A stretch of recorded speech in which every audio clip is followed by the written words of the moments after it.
market has been dominated with talks against online racist abuse. The Nutmeg returns, and of course we here at the Nutmeg, we speak strongly against racist abuse in any form whatsoever. Dennis Abrez returns to us in the studio. How's it going, Dennis? Very well, Solomon. It's always a pleasure to be here. Of course, using that as a background, we see that Manchester United and Kick It Out, they're going to be meeting the representatives of Twitter following the racist abuse that Paul Pogba was subjected to after I lost that penalty between Manchester United and Wolves. But looking at the entirety of its scenario, it's the third racist abuse suffered by a footballer in the past few weeks.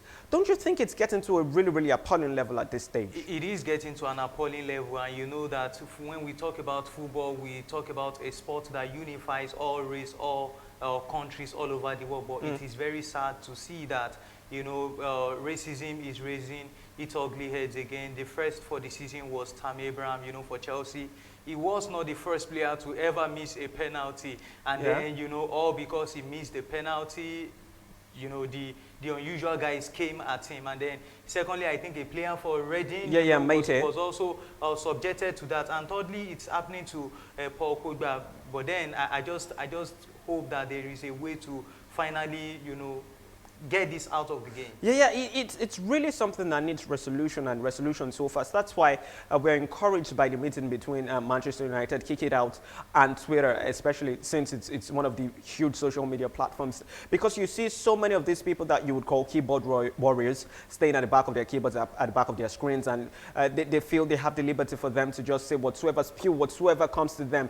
What do you think can be done to correct all of these happenings for it not to be repeating itself at this stage?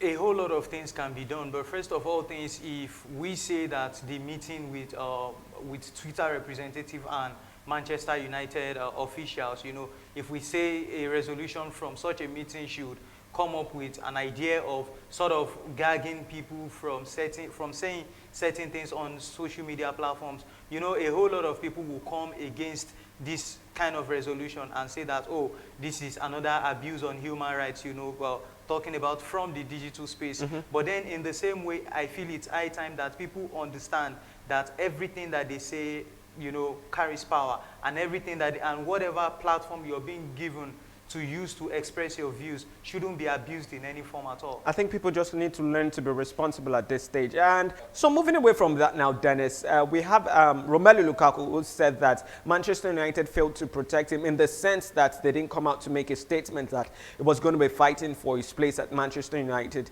and he had to leave to Inter Milan for about, if it's going to be getting to £75 million.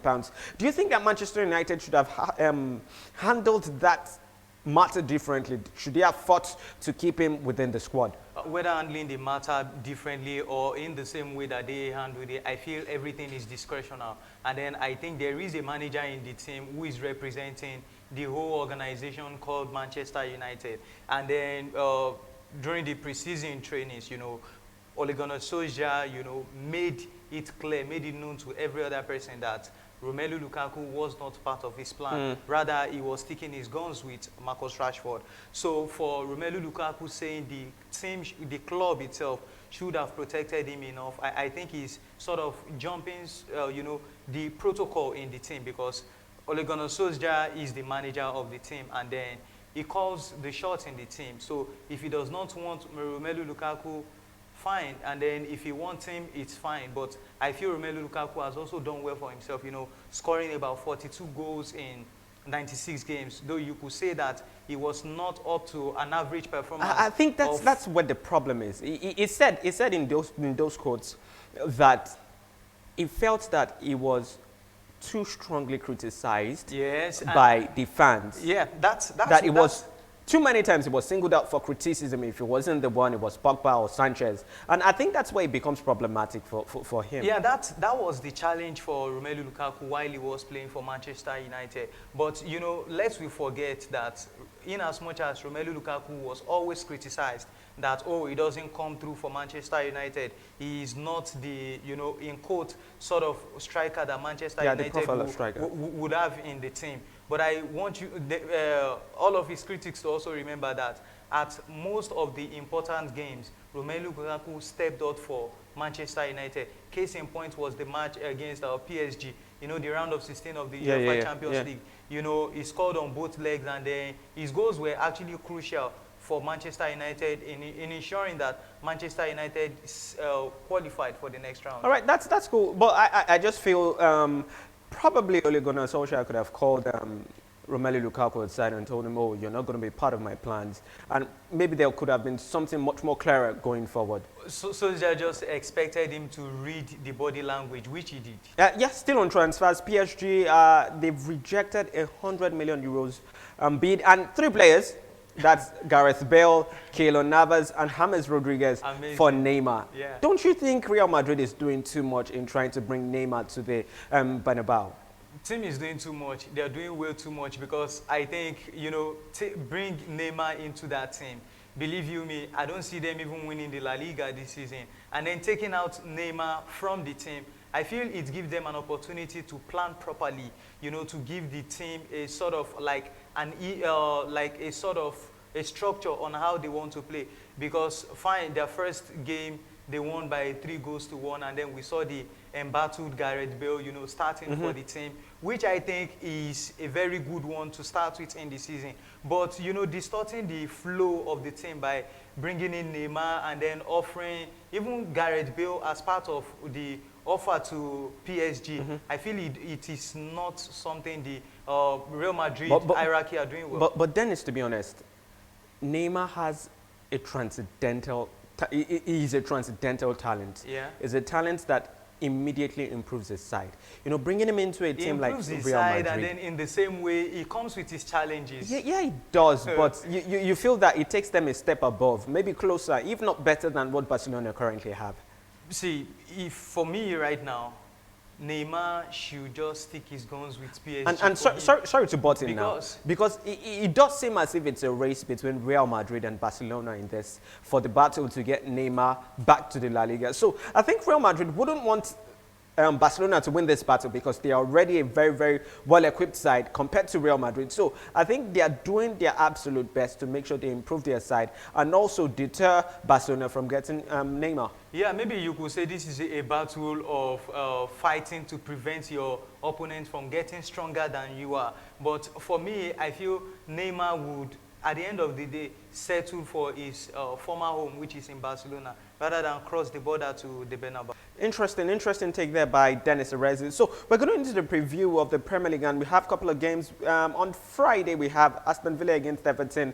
But Saturday, Norwich versus Chelsea, which is a very interesting time when you look at the fact that Chelsea are still yet to gain a win in the Premier League season, and Norwich are really hot and blazing after Timo Pukki got a hat-trick. That's last weekend. Do you see from Lampard's side getting their first win in the season against Norwich? I just, you know, at this point in time, you just want to feel for Frank Lampard and the Chelsea team. So, and then in this match against Norwich, I can't really say it is all for the taking for the Chelsea side, because Norwich have also not done too badly in this season. Don't forget, it's just 2 games in the season, and they lost the first game 4-1 against Liverpool, and then in the second game, you know, they did so well to redeem themselves. And Chelsea, under the leadership of Frank Lampard, are still in search of a win, you know, after just managing with just a point from 2 games. Maybe this could be one to serve for them, since they could not even get the maximum 3 points in their last match at the Stamford Bridge. You know, we just hope for the better for Frank Lampard. Yeah, over the weekend we have Manchester United against Crystal Palace, and Sunday we have Bournemouth against Manchester City. But the biggest game over the weekend is Liverpool against Arsenal, which comes up on that Saturday by 5:30. Now, this sort of game, we've seen Arsenal do a whole lot better when it comes to their defense. They're a whole lot more parsimonious. And Liverpool themselves, they're still swashbuckling in attack. Maybe not as good as we've seen them in recent years. But looking at both sides, would you say that the gap between both sides from last season, that it has closed up with the sort of business that Arsenal has done and the first games that you've seen from Unai Emery's boys? Now, if you talk about the 2 teams, you know, if you talk about Arsenal closing in on Liverpool, maybe, I don't know the area you're coming from, whether you're coming from the area of quality of play or from the quality of personnel. But if you talk about the quality in personnel, I think Arsenal is getting quite close. But in terms of playing quality, maybe that is one I have a bit of reservation for. And then do not forget that in the last 3 meetings of these two sides, Arsenal have shipped in 12 goals from this Liverpool side. And probably that was some of the things Unai Emery was talking about when he said that if Liverpool was avoidable at this point in time, he would just avoid playing the team. And also, Jurgen Klopp, maybe you could say that it is a mind's game playing between both managers. Jurgen Klopp telling his players not to underrate Arsenal, saying Arsenal have become a much better team. But talking about the match that will be going on Saturday, I think Arsenal have a point to prove in this one because the team is better equipped, you know, and if you did watch their last match, you know, which they won 2-1, you look at the performances of a few players that really stood out for the team.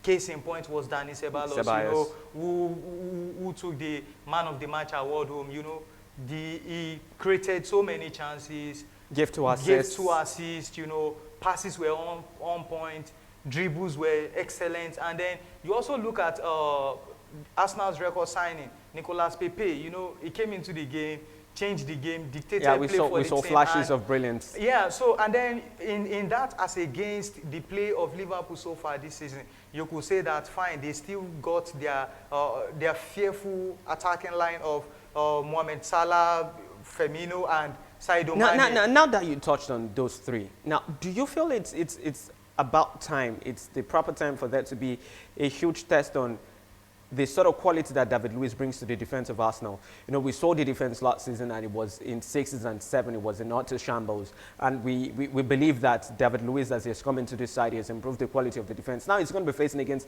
probably the most fearsome attack in the Premier League. Do you think it's a time for him to prove and test if he is a good enough addition and improvement to that defensive backline of Arsenal? Believe me, without a doubt, Liverpool will be giving Arsenal the test for the season.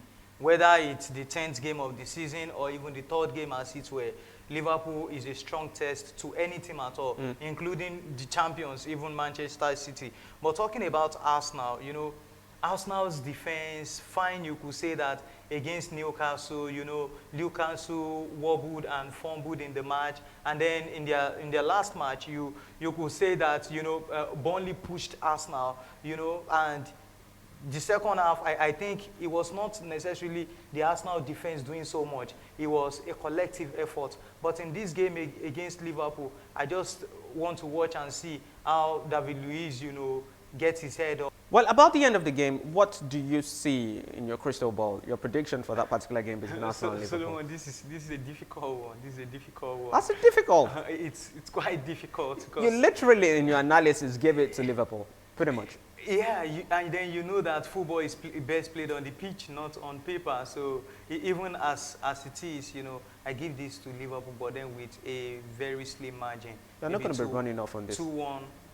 All right. So Dennis gives it to Liverpool. Thank you so much for coming today on the show, Always Dennis. a pleasure, Solomon. Yeah, we still have a couple of games lined up over the weekend. We have Benfica against Porto. We have Barcelona against Real Betis. We have Real Madrid against Valladolid. And of course, there's Schalke 04 against Bayern Munich. Interesting games lined across for you to serve over the weekend. That's it from us at The Nutmeg. Make sure you're subscribed to this YouTube channel. Of course, there's interesting and great content always coming around for you. And if you're not following us on our social media platforms, follow Guardian Nigeria across the social media platforms. Thank you so much for watching. My name is Solomon Fowe, and this is The Nutmeg.